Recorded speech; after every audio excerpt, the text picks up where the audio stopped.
Olá pessoal, começamos aqui a transmissão, essa live. Não sei se está todo mundo, se está todo mundo aí conseguindo assistir. Aos poucos as pessoas vão chegando e eu gostaria de começar falando por que eu estou fazendo essa live, né? Por que eu estou fazendo essa transmissão ao vivo sobre essa questão do aborto, né? E aproveitando o acontecimento de ontem no Brasil, lamentável, né, do que aconteceu, e dizer primeiro de tudo que o papel de um intelectual, o papel de um professor, o papel de um filósofo não é o de boa tarde, Clara, tudo bem? Oi, mãe. Quem está aparecendo aí? Olá, pessoal, vão chegando. Aproveito, peço para irem divulgando a live com os amigos de vocês. Enfim, e que perguntas também podem ser feitas durante a transmissão, ok? Então, como eu estava dizendo, não é papel, na minha concepção, não é papel de um intelectual ou de um professor comentar as coisas do dia a dia, né? Ficar preocupado em explicar notícias, né? Não me parece ser essa a primeira função de um intelectual. O William Maria sempre disse que as pessoas de hoje, o homem moderno, corre o risco de ser alguém cheio de notícias, né? Um sujeito cheio de notícias e apenas isso. Então, por isso eu quero primeiramente deixar claro que eu não estou gravando o vídeo simplesmente pela notícia de ontem da aprovação numa das turmas do STF de um caso de aborto, né? A absolvição de uma pessoa por ter praticado aborto. Então, eu estou gravando fazendo essa transmissão por dois motivos, né? Então, não é simplesmente o comentário de uma notícia, porque não é isso que faz um intelectual. O primeiro motivo de eu estar fazendo isso é porque o tema em si é um tema de importância capital, né? Não se trata simplesmente de comentar sobre um assunto que as pessoas divergem ou um assunto que causa polêmica, né? Não se trata disso. Eu não estou aqui para fazer crítica cultural ou jornalismo. O tema é em si mesmo um tema de relevância, enfim, capital para a vida humana, para o que nós consideramos, ou pelo menos o que eu considero a vida humana e em toda a sua dignidade. Então esse é o primeiro motivo. Eu estou aqui basicamente para defender a dignidade da vida humana, e isso eu considero sim o papel de um intelectual. A segunda coisa, ou o segundo motivo de eu estar fazendo isso é porque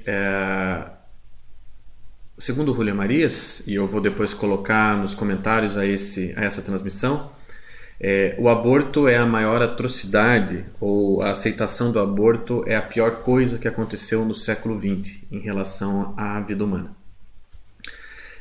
Claro, existiram muitas tragédias no século XX, genocídios no século XX, etc., mas todos eles, obviamente, foram repudiados e não permaneceram na história, né? Aconteceram num dado momento, foram coibidos, né? Houve uma resposta das sociedades humanas àquilo, ao nazismo ou a qualquer outro tipo de coisa nesse sentido, mas nenhuma delas foi aceita como ideia e divulgada como ideia aceitável, como o aborto. O aborto foi aceito como ideia defensável, digamos assim. E esta é a coisa a se lamentar mais em relação ao século XX, segundo o Julián Marias. Então esses são os dois motivos que me fazem estar aqui gravando isto. Então vamos lá. A questão antropológica em torno do aborto é basicamente a seguinte: nenhum de nós pode, mesmo eu como cristão, posso obrigar as outras pessoas a aceitarem a minha moral. Isso é uma questão de convivência, né? Isso faz parte dos nossos tratados de convivência e desde que se tenha um mínimo de respeito, desde que as pessoas envolvidas numa convivência, numa comunidade, numa sociedade, numa cidade ou num país desde que todas estejam preocupadas em compreender e amar a verdade. Esse é o pressuposto da convivência para William Marias. Não se pode, portanto, obrigar o outro a aceitar a minha moral, né? Portanto, na minha moral, certos temas são discutíveis, na minha moral certos temas são considerados certos, outros são considerados errados, etc. E para outras pessoas com códigos morais diferentes do meu, não são assim. Então eu não posso efetivamente obrigar as pessoas a terem o mesmo código moral que o meu. Portanto, a discussão em torno do aborto não pode ir por essa linha. Também, porque seria muito mais fácil, na verdade, a condenação moral que eu, por exemplo, como cristão, faço abertamente do aborto. E muitas vezes posso ser criticado por aqueles que defendem o aborto, justamente nesse sentido, que o aborto é uma atrocidade do ponto de vista do meu código moral como cristão, mas não é uma atrocidade do ponto de vista do código moral do outro, ou do politicamente correto, etc, etc. Então ficaríamos os dois a debater, cada um com seu código moral. Não vejo por aí como a forma mais eficaz de discutir o assunto. Também não podemos seguir pela linha científica, porque veja, a linha científica também está muito limitada nesse sentido. Então, tanto aqueles que... eu não estou recebendo mais... Só um pouquinho. Opa, aí. Tanto aqueles que estão... é que eu não estou recebendo mais os comentários aqui das pessoas. Só um pouquinho. Aqui. Tanto aqueles que defendem o aborto quanto aqueles que são contra o aborto não têm possibilidade científica de comprovar que com 8 semanas, ou com 10 semanas, ou com 12 semanas, se trata ou não se trata de um ser humano. Quer dizer, as pessoas que são a favor do aborto não podem nos oferecer provas cabais, provas científicas de que aquilo não é um ser humano, de que aquilo que está dentro do ventre da mulher é apenas um amontoado de células, né? E que, portanto, não tem a dignidade da vida humana.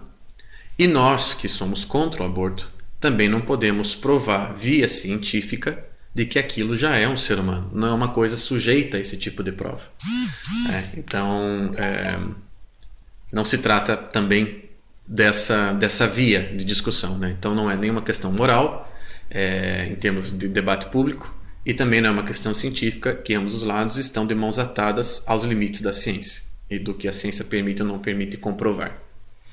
Portanto, como podemos abordar a questão? E qual é a verdadeira forma de tratar o assunto? Na opinião do William Marias, na forma como o William Marias vê, e depois, mais uma vez, lembrando, vou colocar nos comentários a essa transmissão textos e entrevistas do William Marias a respeito do assunto. Então, qual é a melhor forma de tratar e que podem estar em torno de uma mesa ateus e religiosos, ou pessoas favoráveis ao aborto e pessoas que abominam o aborto podem estar em torno de uma mesma mesa e discutir o assunto da melhor forma, da forma mais elegante possível, e todos perceberem o que William Marias vai nos dizer em torno dessa questão antropológica do aborto. Então, a questão começa pelo seguinte, né? A melhor forma de tratar o assunto. Ninguém se confunde, ou pelo exemplo, ninguém confunde uma coisa com uma pessoa. Né? Então, o William Marias dá o seguinte exemplo. Então, se eu estou do lado de cá de uma porta, né, estou do lado de dentro de casa, e escuto um ruído do lado de fora, e esse ruído, por exemplo, é a passagem de um caminhão em frente da minha casa, eu não vou perguntar quem está lá fora. Eu vou perguntar o que foi isso, ou que ruído é esse, o que está passando na frente da minha casa. Porém, se eu escutar uma voz, né, fora da minha casa, me chamando ou conversando, falando alto, eu vou perguntar quem é, quem está lá fora. Quer dizer, nós fazemos uma distinção que é evidente, portanto, não se trata aqui de uma questão nem científica, nem de uma questão moral, é apenas uma distinção de evidência que nós não confundimos pessoas com coisas. É assim, não é? Nenhum de nós andando na rua confunde uma máquina, por exemplo, com uma pessoa. Ninguém confunde, um animal com uma pessoa. É uma questão de evidência. Nós sabemos distinguir as duas coisas. Não é? E ainda que vez ou outra a gente seja enganado pelos sentidos e que as coisas sejam feitas para nos enganar. Então, por exemplo, a criação de vozes mecânicas que servem, por exemplo, no McDonald's, quando você faz um pedido sem conversar com ninguém e tem uma voz robotizada ou mecânica falando com você, mas aquilo é computadorizado, não é efetivamente uma pessoa, etc. e tal. Mesmo assim, você, continuando em contato com aquilo, você perceberá que aquilo não é uma pessoa, né? Quer dizer, nós, diante da coisa, diante da realidade, nós distinguimos coisas de pessoas, né? Então, sabemos o que é, o que pode ser tratado como que e o que pode ser tratado como quem, né? Nenhum de nós trata como quem o seu próprio celular. Nenhum de nós trata como quem as suas próprias roupas ou o seu cão, etc. Quando fazemos isso é por mera projeção e estamos falseando a realidade e sabemos disso, né? Quando subjetivamos essas coisas. Pois bem, dado isso, é uma evidência a questão da pessoalidade. A pessoalidade é uma evidência. Nós todos distinguimos pessoa de não pessoa. E quando não queremos fazer isso, ou quando queremos dar a impressão de que se pode confundir uma coisa com a outra, quer dizer, coisas com pessoas ou animais com pessoas, o fazemos por uma falsificação da nossa própria percepção. Quer dizer, ninguém que veja um chimpanzé e uma pessoa pode dizer, se for realmente sincero consigo, de que se trata de uma mesma realidade, né? De que estamos falando de uma mesma espécie ou estamos falando de uma mesma distinção ontológica, né? A evidência, obviamente, é clara que se tratam de duas realidades diferentes. Mas nós podemos falsificar a nossa apreensão, nós podemos falsificar a nossa... a nossa percepção e dizer, né, por uma questão, uma revolução da linguagem, podemos enganar a nós mesmos e a quem esteja nos ouvindo e querer forçar a realidade, querer subvertê-la e dizer que estamos diante de duas realidades semelhantes. Não se trata disso. Pois bem, então isso, diz William Marias, partimos de uma evidência e é aí que a conversa pode acontecer. Uma evidência que todos nós sabemos distinguir o que é uma pessoa. Pois bem, e que uma pessoa nos confunde com o resto da realidade. O que acontece quando uma mulher engravida, né? Então, a primeira coisa é, uma mulher jamais diz, meu corpo está grávido, né? Eu, pelo menos, nunca ouvi uma mulher dizer isso, e imagino que você também nunca tenha ouvido. Uma mulher sempre diz, eu estou grávida. Quer dizer, o meu ser, toda a minha pessoa, está grávida. Portanto, não é o meu corpo que tem aqui um novo aspecto, mas é o meu ser que agora tem algo novo, ou no caso, alguém instalado nele, ou alojado nele, como diz o William Marias. Então, aquilo que está no corpo de uma mulher, que faça com que ela diga, eu estou grávida, e não apenas o meu corpo está grávido, aquilo é, efetivamente, uma nova realidade. De que tipo? Do tipo pessoal.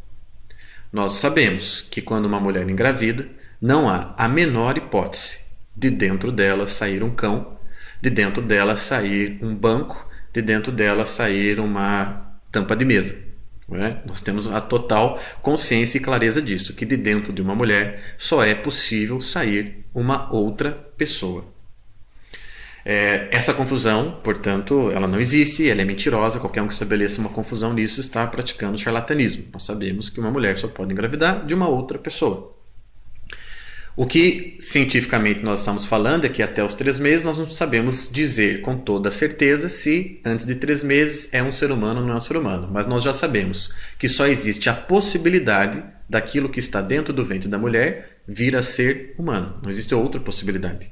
Nós não sabemos dizer exatamente o momento que aquilo, de um amontoado de células, se torna um ser humano, mas nós podemos dizer com toda certeza, do ponto de vista lógico, que não pode ser outra coisa, seja o momento que for, não pode ser outra coisa senão uma nova pessoa. Não há menor cabimento lógico, né, você admitir que outra coisa é possível. Portanto, o que existe dentro da mulher não é uma coisa, não é um que, mas é um quem. Nas palavras de William Marias, alguém. A mulher engravida de um novo alguém. É uma nova pessoa que está dentro dela. Então veja só, diz o William Marias, Esta realidade que está dentro da mulher é nova. Ela aloja em seu corpo uma nova realidade, que não é seu corpo. Não se confunde com ele. É uma nova realidade. E por que é uma nova realidade? Veja, do ponto de vista científico, também nós poderíamos concordar com os abortistas, de que não é nova, dado que nós podemos, se olharmos para aquele corpo dentro do corpo da mulher, o corpo do feto, se nós olharmos numa perspectiva biológica, nós podemos reduzi-lo simplesmente a questões biológicas e, portanto, não há nada novo. Me explico. Olha, Marias fala o seguinte: se eu analiso a dimensão biológica da coisa, quer dizer, se eu analiso biologicamente o feto, eu vou conseguir reduzi-lo às suas ancestralidades, às suas heranças. Então, um novo corpo, ele é fruto da soma de gametas, de cromossomos, né? Daquilo que se herda do pai, daquilo que se herda da mãe, daquilo que vem da família, etc. Então, é claro que de um ponto de vista biológico e reducionista do que está acontecendo dentro do corpo da mulher, o feto é fruto, sim, do corpo da mãe e da contribuição genética do pai. Então nós podemos reduzi-lo mundanamente a isso. Mas nós sabemos que desde o momento em que nasce, um bebê apresenta aspectos que não podem ser reduzidos a seus ancestrais. Quer dizer, o bebê não é uma cópia perfeita nem do pai, nem da mãe. E seu temperamento, e sua forma de ser, e aquilo que ele vai apresentando conforme ele vai se desenvolvendo e crescendo, são provas de que ele não pode ser reduzido a isso, pois ele é uma nova pessoa, e por isso nós utilizamos a palavra criança, é uma nova criatura. Na sua novidade, ele apresenta-se como um novo ser, ele é um novo alguém. Este novo alguém, quando não olhado apenas da perspectiva biológica, mas se nós olharmos, e não precisamos transcender tanto, não precisamos pensar aqui em criação divina, basta que nós olhemos para a evidência. Qualquer pessoa que já teve um filho sabe o que eu estou falando. Você olha para ele e você não vê nele a soma direta, né, das contribuições de pai e mãe, geneticamente falando. Você olha e você percebe, desde o momento do nascimento, que tem algo novo. Há uma novidade ali, que não pode ser reduzida nem a mim, nem a minha mulher. Então se trata disso, se trata de que reconhecemos nesse ser que está dentro do corpo da mulher uma nova criatura, uma nova pessoa, porque não pode ser reduzida aos seus ancestrais. Então, na dimensão biológica, diz Julia Marias, eu posso reduzir a quê? Aquela coisa que está no corpo da mulher. Mas quando olhamos para a evidência daquela realidade, portanto, o bebê, nós percebemos que não podemos reduzi-lo, porque se trata de um novo quem. E destruir esse novo quem é destruir um exemplar único daquela espécie. É um exemplar único daquela espécie. Impedir, portanto, o nascimento de um novo ser, impedir o nascimento daquele quem, é impedir uma nova realidade humana. Basicamente é isso. Você impede uma nova existência. Você impede uma novidade. Você impede um novo quem. Porque quando perguntam para Julia Marias o que é um feto, né, ele responde assim: é um ser que vem. É um ser que vem. E no momento que você impede que ele venha, você está, portanto, matando essa possibilidade de novidade no mundo. Você está matando a possibilidade da nova pessoa.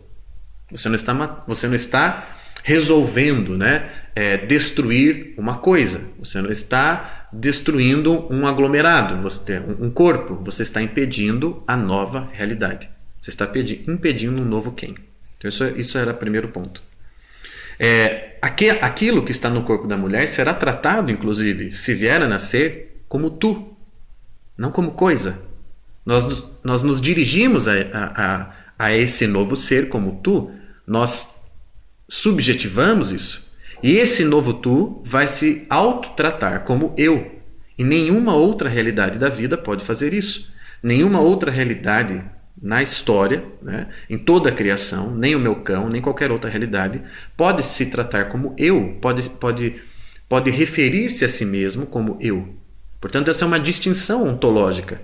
Essa é uma especialidade, uma característica especial desta criatura, deste alguém que está na iminência de ser dentro do corpo da mulher. Na iminência de ter esse eu, de poder referir-se a si mesmo.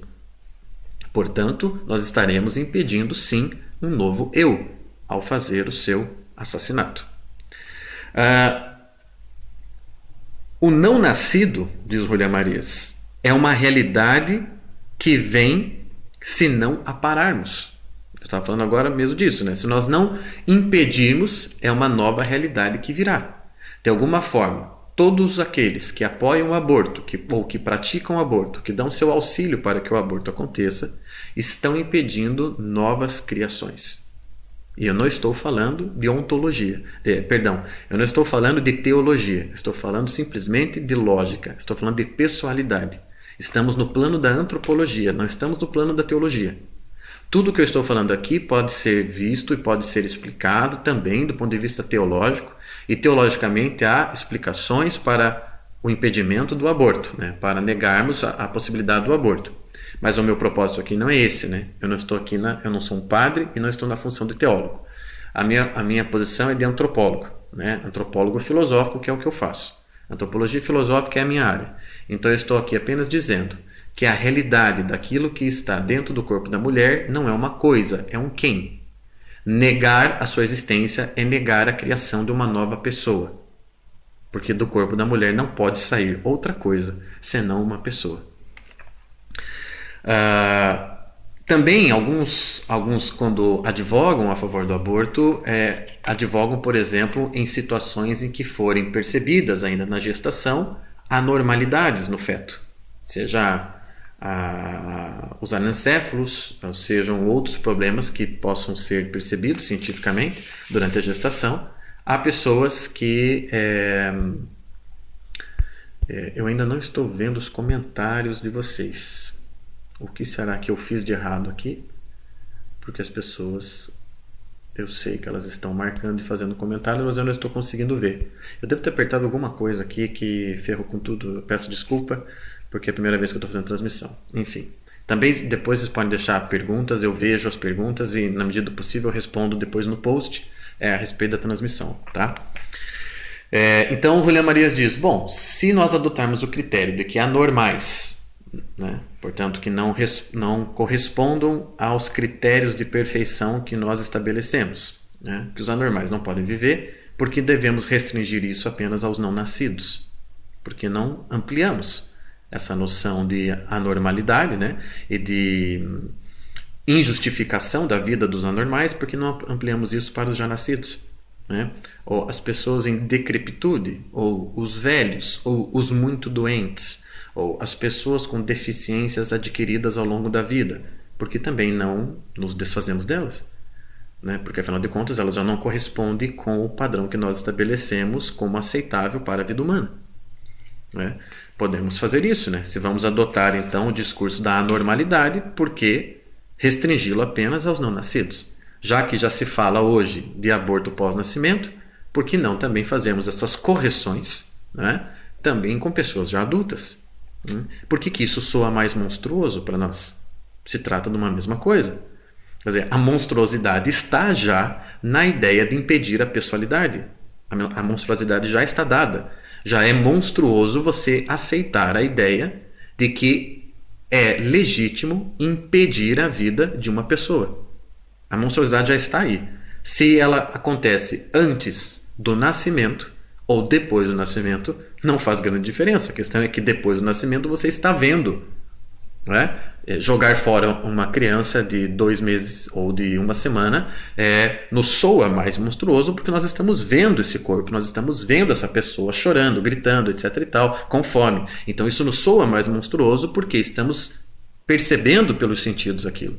Mas a monstruosidade está na ideia mesma. Quer dizer, eu, sinceramente, eu sempre disse que eu não discuto aborto, e eu não discuto mesmo, eu não estou aqui discutindo a questão, eu estou apenas expondo a explicação antropológica. Mas eu não discuto aborto, porque eu não consigo discutir com alguém de tamanha mendacidade, tamanha monstruosidade. Qualquer pessoa que defenda o aborto, eu sugeriria que a pessoa pensasse por um minuto, apenas um minuto, né? Olhasse uma imagem de um feto de 12 semanas e pensasse naquela imagem dentro de um saco de lixo. Se essa ideia é aceitável, mas você tem que pensar seriamente um minuto naquilo. Se essa ideia é para você aceitável ou nós não podemos negar esse direito às pessoas, então eu não consigo definir as pessoas senão como psicopatas. Eu não consigo ver de outra forma senão como psicopatia aquilo que as pessoas, defendem dessa forma. Deixa eu ver aqui, parece que agora eu vou conseguir ver alguma coisa. Aqui. Então, pense no feto, olhe uma imagem de um feto de 12 semanas e pense nele numa lata de lixo. E se essa ideia não lhe incomodar, ou se você achar que as pessoas ainda têm o direito de fazer isso, pois bem, eu já lhe dou aqui o laudo, você está muito próximo, senão já é um grande exemplar de psicopatia. Quer dizer, já não tem nenhum sentimento moral, não há muito o que ser feito com você, e, portanto, eu não vou discutir com você uma questão dessa. Podemos discutir política, podemos discutir qualquer outra coisa, mas isso eu não posso discutir com você. Que mais? Outra coisa que o William Marias chama a atenção, que eu acho fantástica também, né? Especialmente eu como pai. Ele diz, fala-se muito no direito da mulher. Fala-se muito, então, hoje, que a mulher tem o direito de decidir sobre seu corpo, decidir o que ela quer. Mas aí pergunta o William Marias, e o pai? Por que o pai não tem direito? Por que o pai não é chamado a opinar? Quando falamos, então, de uma mulher que está grávida e que está pensando em abortar e defendemos que ela tem todo o direito de pensar isso e de decidir isso, pois é a vida dela que está em jogo, é o corpo dela que está em jogo, nós esquecemos que tem uma outra pessoa que teve que contribuir decisivamente para que aquilo acontecesse e que já lhe dá direito a opinar no assunto, que é o pai. Então, nós temos que lembrar que aquela nova realidade, que se trata de uma pessoa, é fruto do encontro de outras duas pessoas. E ainda que a mãe tenha, obviamente, maior envolvimento, que a mãe destine mais para que aquilo aconteça, que a mãe abrigue aquilo dentro de si, o pai não pode ser absolutamente ignorado. Quer dizer, uma decisão por um aborto ou por um nascimento deve ter o consentimento da outra parte envolvida, porque ele contribuiu decisivamente para que aquela realidade fosse possível. Então é preciso chamar o pai à responsabilidade e também ao poder de decisão. Em suma, diz o William Marias, o aborto trata, na verdade, de destruir o caráter pessoal do humano. Quer dizer, quando eu proponho uma transmissão dessa para falar da questão antropológica do aborto, a minha intenção, como professor e filósofo, é simplesmente deixar isso aqui claro. Nós corremos o risco, em defesas como essa, e a do aborto é a mais grave, mas em outras situações também, em outras defesas que fazemos, nós corremos o grande risco de coisificar o ser humano, de aproximá-lo das coisas, né, daquilo que não tem a mesma dignidade ontológica que o ser humano, que é uma questão de evidência, né? Eu não preciso provar a diferença do ser humano para com todas as outras coisas. É uma evidência. Se você não aceita isso, nós não temos como discutir, não temos como conversar. Então, nós corremos o grande risco de coisificar o ser humano e, portanto, de despersonalizá-lo. De realmente subverter o caráter do humano. Essa é a questão antropológica do aborto. É negar a pessoalidade. É negar a distinção ontológica. O aborto é a grande tentativa, ou é a grande ofensiva, né, contra a pessoalidade. Por isso ele me causa por isso ele desperta em mim tanta objeção, por isso eu tenho este enojamento em relação à questão, por isso eu me coloco no dever de falar disso, porque o meu trabalho sobre vida humana é sobre pessoa, é sobre a dignidade da pessoa humana. Quer dizer, tudo que eu ensino, tudo que eu escrevi, tudo que eu falo é sobre a distinção ontológica da pessoa. Quer dizer, somos efetivamente realidades únicas no mundo, que não podem ser reduzidas às outras. E por isso, o aborto é a grande ofensiva contra... Vejam, se nós aceitamos a questão do aborto, imediatamente nós reduzimos a dignidade daquilo. Nós coisificamos, quer dizer, tem algo, um tumor, diz Rolê Marias. Quer dizer, aceitar a ideia do aborto é aceitar que a mulher possa extirpar de si um feto, um novo alguém, como se extirpa um tumor. Quer dizer, a ideia é abjeta. Eu me desfazer de algo que está me incomodando, eu me desfazer disso, eu me desfazer do tumor, né, que está aqui me incomodando, e que vai, enfim, e que eu não quero, simplesmente eu não quero mais, né? Eu não quis, aconteceu por engano, aconteceu por acaso, ou, como muitos defensores do aborto dizem, ela foi estuprada, ela nunca quis, está bem? E nós temos que nos compadecer disso, mas nós temos que lembrar que aquele novo alguém, que só pode ser um novo alguém, não pode ser outra coisa, é uma questão de lógica, não tem culpa, simplesmente isso. Quer dizer, como aconteceu a gravidez, é claro, há formas felizes e não felizes dela acontecer. Há formas trágicas e formas muito amorosas de acontecer uma gravidez.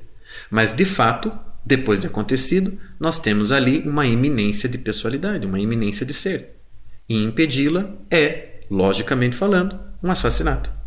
Quer dizer, você impede a pessoa de existir, você impede a pessoa. O René Marias fala, é muito bonito esses eufemismos, é muito bonito essas formas de falar, por exemplo, interrupção da gravidez. Veja que tudo isso é feito para diminuir perante a nossa consciência a monstruosidade. Então, por que em vez de falar de enforcamento, por exemplo, de um sujeito que é condenado a forca em algum país que permita isso, nós não falarmos interrupção da respiração? O René Marias diz exatamente isso. Quer dizer, você tem que tratar a coisa com ironia mesmo. Então, vamos adocicar as coisas, né? Porque delas se tornam mais palatáveis. Vejam, os defensores do aborto, todos eles falam da realidade do aborto com eufemismos e com adocicação. Nenhum deles fala da gravidade da coisa, nenhum deles fala na perspectiva da seriedade do que está em causa, que é o impedimento de uma pessoa de existir. E o fato de impedi-la de existir antes ou depois do nascimento é só uma questão de temporalidade. Ó raios! Então, a pessoa, se você parar para pensar seriamente nisso, e não com os lugares comuns e a linguagem politicamente correta que tentam fazer você usar ao se referir à monstruosidade do aborto. Se você continuar, depois de pensar nisso com radicalidade, depois de confessar a evidência do que é o aborto, e você continuar defendendo, não há outra forma de encarar a coisa senão como psicopatia. E o Estado, veja só o papel do Estado. Ah, mas o Estado não pode interferir. Meu amigo, se você hoje subir num prédio e começar a ameaçar que vai se jogar do prédio, o Estado vai estar lá para impedir. É ou não é? As pessoas todas vão se mobilizar, elas vão ligar para a polícia, para o corpo de bombeiro, e você vai estar lá. Já vimos isso em tantos filmes, seriados, e alguém, quem sabe, já tenha visto isso na vida real. O cara lá ameaçando jogar da ponte, jogar de cima do prédio, daí aparece polícia, aparece corpo de bombeiro, aparece a mãe dele, aparece todo mundo que gosta e não gosta do filho da puta e começa a dizer, não se joga, não se joga. Por quê? É da vida humana e é dever do Estado preservar a vida. Quer dizer, em que estado nós estaremos, né? Que tipo de convivência e sociedade humana será essa se nós não preservarmos nem isto, se nós não nos responsabilizarmos nem por isso? Quer dizer, até para o sujeito que não vale a folha de alface que ele come e que ameaça se jogar numa ponte, nós tentamos impedi-lo. Quem dirá aquela criança que ainda não pôde não pôde nascer e que, portanto, não tem absolutamente nenhuma culpa daquilo, e nós não, enfim, nós temos o mesmo dever, ou quem sabe maior, de proteger a sua vida. Nós estamos, do humano defender o humano. Eu me lembro do Padre Zezinho, me permita essa referência, né, cristã e teológica, o padre Zezinho dizendo uma vez, enquanto muitos homens se preocupam com os filhotes da baleia, eu continuarei me preocupando com os filhotes dos humanos. Chesterton disse, né, onde há idealização dos animais, há sacrifícios humanos. Quer dizer, nós estamos invertendo as coisas. Nós estamos aqui hoje empreendendo todos os nossos esforços para proteger a vida na natureza, e eu não estou dizendo que esteja errado. Eu acho que a natureza tem que ser preservada mesmo. Mas nós estamos fazendo isso como um movimento de compensação psicológica pela total ignorância da realidade que nós jamais deveríamos ignorar e desde a qual nós deveríamos enxergar o mundo, que é a dignidade ontológica da pessoa. Enfim, diz o Julián Marias, a aceitação do aborto é a mais grave aceitação que aconteceu no século XX, porque ela é a principal investida contra a pessoalidade. Se existe alguma possibilidade de dignidade nas nossas relações, de salvamento das nossas sociedades e comunidades humanas, é a possibilidade de nos reconhecermos enquanto tal, como pessoas. Quer dizer, não nos espanta que comece a se pensar e a se falar de seres meta-humanos. Na faculdade eu ouvi sobre isso esses dias, em que já se fala da possibilidade efetiva de em 50 anos nós termos seres humanos completamente criados e realizados em laboratórios, sem qualquer problema genético, sem qualquer predisposição à doença, etc, etc, e que não precisam sequer descansar. Já está se falando disso cientificamente, já se estuda a possibilidade disso cientificamente. Não precisa descansar, não precisa dormir, é o mínimo que precisa para comer, para continuar vivo. É o que eles já estão chamando de meta-humanos. Vão ser construídos em laboratórios. Quer dizer, aquilo que a gente viu em ficção científica já está muito próximo do possível. Então, isso só é possível porque foi coisificada a realidade humana. A questão do aborto é a questão central que tenta destruir o caráter pessoal da vida humana. E nós temos que falar sobre isso, não no sentido moral, nem no sentido teológico, porque haverá discordâncias e ficaremos ambos os lados, defendendo cada um o seu ponto de vista. Aquele que não tem meu código moral vai defender o ponto de vista dele, aquele que não tem a minha religião vai defender o ponto de vista dele, e cada um continuará na sua mesma posição, não é? Eu não vou fazer o sujeito ser demovido da sua posição. Mas se ambos confessarmos a evidência percebida de que se trata de uma pessoa que pode, veja, não conseguimos estabelecer o momento da pessoalidade, quer dizer, o momento em que de um aglomerado de células aquilo já é uma nova pessoa, nós não podemos estabelecer isso, mas nós dois temos que reconhecer que não há outra possibilidade para aquilo que cresce no ventre de uma mulher senão ser um novo alguém. Nós dois reconhecemos isso. E que impedir isso, em que tempo seja, 5 semanas, 12 semanas, 9 meses e meio, ou seja, depois de nascido, é impedir a nova realidade, é impedir uma nova pessoa de existir. É, portanto, sem eufemismos, assassinato. Era isso que eu gostaria de falar. Esta é a perspectiva antropológica do assunto. E, enfim, nesses termos é possível discutir com as pessoas. São argumentos, se trata de lógica, e lógica e evidência, não tem nada aqui de grande elaboração, é lógica e evidência. Nesses termos você pode discutir com outras pessoas que sejam a favor do aborto e que não tenham se percebidos ainda, nesse sentido, se percebido, quer dizer, reconhecido a própria evidência, mas se é reconhecida a evidência e o sujeito continua defendendo, eu digo para vocês, não há o que discutir com o sujeito. Porque o sujeito é sim um psicopata e você não pode discutir com um psicopata, você tem que dar um tapa na cara dele e mandar ele ficar quieto. Aí vale a pedagogia do Olavo de Carvalho. É um tapa e um cala-boca burro. Você não vai discutir com um psicopata. Um sujeito que aceite a evidência de que do corpo de uma mulher não pode sair outra coisa senão uma pessoa, e que aceita que essa pessoa pode ser impedida de vir a nascer, então a pessoa consciente disso, defender isso, é um psicopata. É uma pessoa que já não tem senso moral, e você vai discutir o que com ela? Não é verdade? Você manda ela pastar, você sai de perto dela, de preferência, e manda ela tomar no cu. Não há outra coisa a ser feita. Eu sigo isso, são conselhos que eu sigo do Olavo de Carvalho para essas questões, especialmente, porque com o psicopata eu não discuto. Então, enfim, espero que tenha sido esclarecedor isso daqui. Não pretendo ficar falando mais desse assunto, porque é um assunto, enfim, nós não podemos aceitar também os termos de discussão dos psicopatas, Eu só vim esclarecer a questão antropológica que está envolvida. O aborto faz parte do grande projeto de destruição do caráter pessoal da vida humana. E isso eu jamais aceitarei. E peço que você jamais aceite. E que a gente empreenda todos os nossos esforços para defender a vida humana. Um abraço e até a próxima transmissão.